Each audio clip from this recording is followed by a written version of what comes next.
Они снаружи так все, да, действительно, они как бы смотрятся не совсем хорошо. А вовнутрь зайдешь вот так. Гостеприимный барон цыганского табора Янош Кальдарос показывает нам один из домов. Хорошая мебель, теплые полы и нотки роскоши, как любят цыгане. Все самое необходимое – вода, газ и свет есть.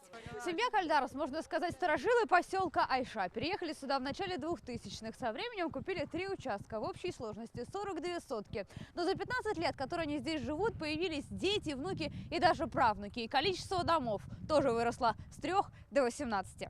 Сейчас в 18 домах живут более 100 человек, но официально по-прежнему зарегистрированы только 3 дома. В августе прошлого года исполком Айшинского сельского поселения обратился в суд с иском признать остальные дома самовольными постройками и снести. В соответствии с 222 статьей Гражданского законодательства любое строение, возведенное с нарушением вышеуказанных норм, таких как градостроительные нормы, иные СНИП-строительные, является самовольным. О нарушениях сегодня подробно говорили в зале суда. Иски представлены на 9 жилых домов. По результатам экспертизы электричество подключено самовольно, сами дома деревянные, канализации, водоотвода нет. У стороны ответчика свои доводы. Дело в том, что эти дома располагаются на данном участке более 15 лет.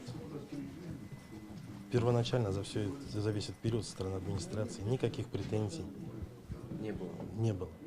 Соответственно, мы имеем основание полагать, что исполком считал, что данные дома находятся здесь на законных основаниях. Решение суд сегодня так и не вынес. Юрист ответчика только вчера начал изучать материалы дела и окончательно ознакомиться не успел. Рассмотрение перенесли на март. Аделя Коломейц, Александр Лобанов, ТНВ, Зеленодольский район.